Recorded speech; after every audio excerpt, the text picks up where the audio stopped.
अस्सलाम वालेकुम स्टूडेंट्स कैसे हैं जी स्टूडेंट्स। जैसा कि आप लोग जानते हैं कि हम फंडामेंटल ऑफ ट्रिग्नोमेट्री को डिस्कस कर रहे हैं। तो फंडामेंटल ऑफ ट्रिग्नोमेट्री के अंदर आज हम जो है वो एक आइडेंटिटी प्रूव करने जा रहे हैं। वो आइडेंटिटी हमारे पास है कि prove that L is equal to R theta. यानी ये आइडेंटिटी हमने प्रूव करनी है। तो इसके प्रूफ के लिए हमारे पास प्रूफ। अब हम क्या करते हैं कि सर्कल लेते हैं।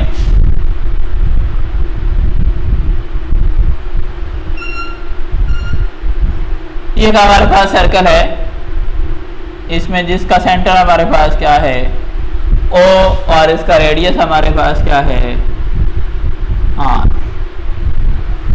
तो यहां पे क्या करते हैं कि लेट अ सर्कल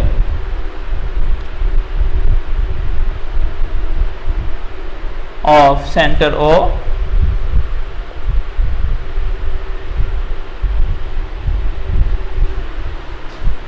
एंड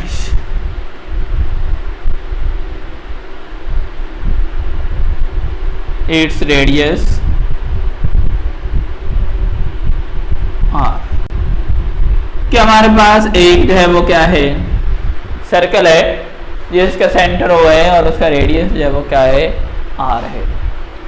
अब हम क्या करते हैं एक आर्क लेते हैं।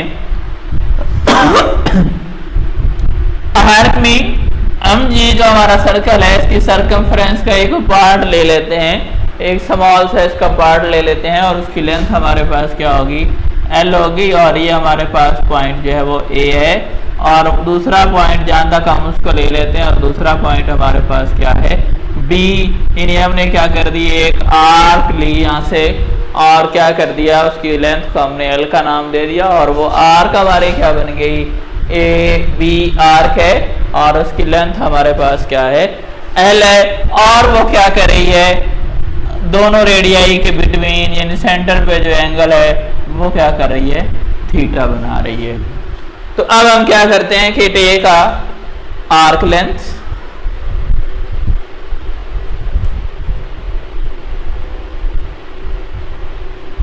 Take a arc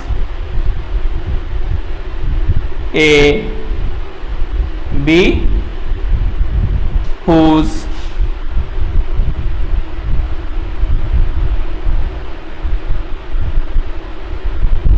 length is equal to L।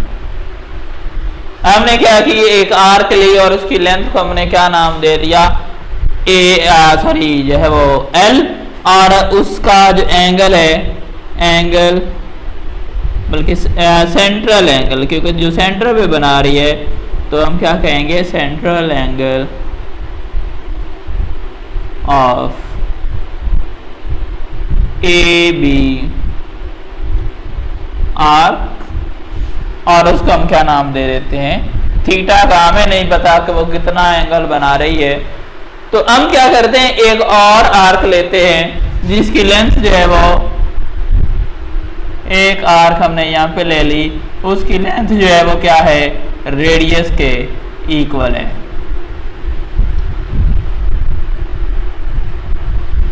Radius के इक्वल। तो अब क्या करते हैं take N other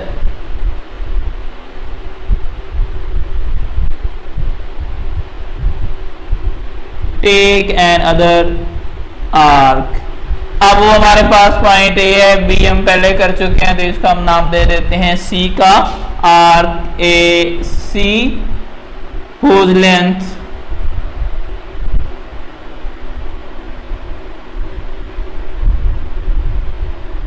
is equal to R।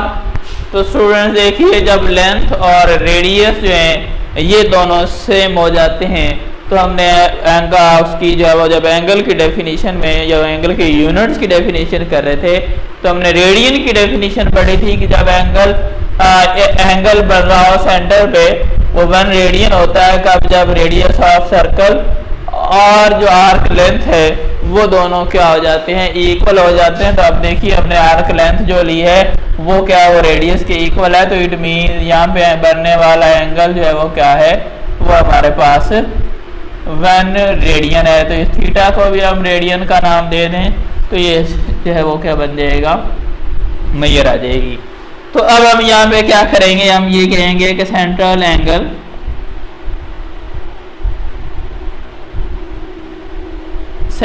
Angle of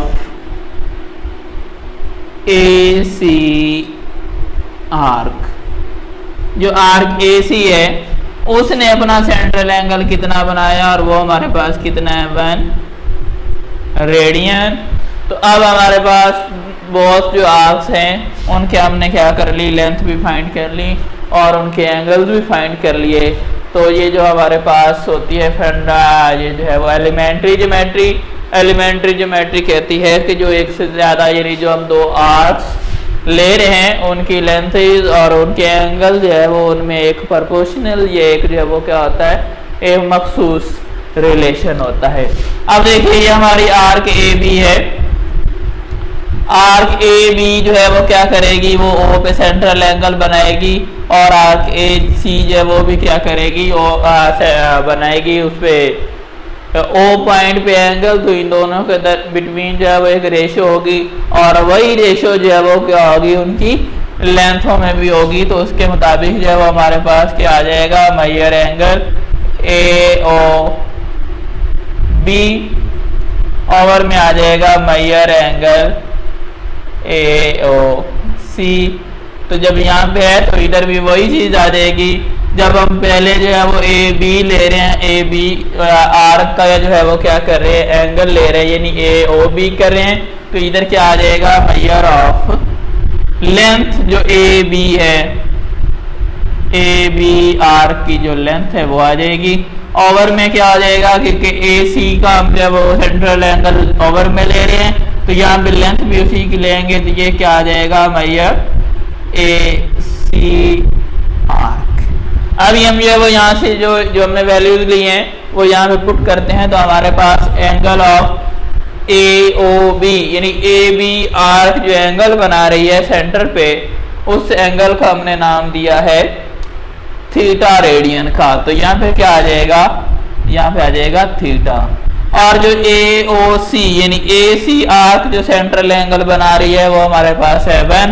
तो 1 यहाँ पे आ जाएगा इज इक्वल टू, इधर लेंथ की बात हो रही है तो AB की लेंथ जो है वो क्या है, L और जो AC है उसकी लेंथ क्या है, R। तो अब इनको क्रॉस मल्टीप्लाई कर देते हैं, 1 को L से मल्टीप्लाई कर देते हैं, R को थीटा से, 1 को L से मल्टीप्लाई करेंगे तो L, R को थीटा से मल्टीप्लाई करेंगे तो ये बन जाएगा L is equal to R theta. तो देखिए स्टूडेंट्स यही हमारी जो है वो क्या थी, रिक्वायरमेंट थी कि हमने क्या करना है, प्रूव करना है कि L is equal to R theta, और वो हम क्या कर चुके हैं, प्रूव। तो अब हम क्या कर सकते हैं, हैंस प्रूव कि बस साबित हुआ यानी प्रूव हो चुका है जो हम करना चाह रहे हैं। जी स्टूडेंट्स, हम इसका रिव्यू ले लेते हैं कि हमने क्या किया, एक सर्कल लिया, उस सर्कल का रेडियस जो है वो क्या है, R है और उसका सेंटर O है। हमने क्या किया, उस सर्कल में से एक पार्ट उसकी सर्कमफ्रेंस से लिया जिसे हम आर्क कहते हैं। एक आर्क ली जिसकी जो लेंथ है वो क्या है, L है, और वो क्या कर रही है, सेंटर पे जो एंगल है वो क्या कर रही है, थीटा रेडियन बना रही है। फिर हमने एक और आर्क ली जिसकी लेंथ जो है वो रेडियस की इक्वल है, तो उसका जो सेंट्रल एंगल होगा डेफिनेशन ऑफ रेडियन के मुताबिक, जब लेंथ आर्क लेंथ और रेडियस जो है वो इक्वल हो जाते हैं तो फिर जो सेंटर पे एंगल बन रहा होता है वो क्या होता है, 1 रेडियन। तो ये 1 रेडियन बन गया। अब दोनों की जो लेंथ और जो एंगल है उनके between according to elementary geometry एक खास जो है वो क्या होती है, रेशियो होती है। यानी हमने क्या कर दिया, एंगल्स के बिटवीन रेशियो बनाई, उसके क्रॉसपोंडिंग हमने क्या कर दी, उसकी आर्क लेंथ के बिटवीन भी हमने क्या कर दी, रेशियो बना दी। उसके मुताबिक हमने वैल्यूज पुट की, पुटिंग के बाद सिंपलीफाई किया, तो सिंपलीफाई करने पे हमें हमारा रिजल्ट मिल गया। तो जी स्टूडेंट्स, ये हमारी यही जो है वो आइडेंटिटी थी जिसको हम प्रूव करना चाह रहे थे। तो ओके स्टूडेंट्स, यहीं तक मिलते हैं नेक्स्ट लेक्चर में। ओके।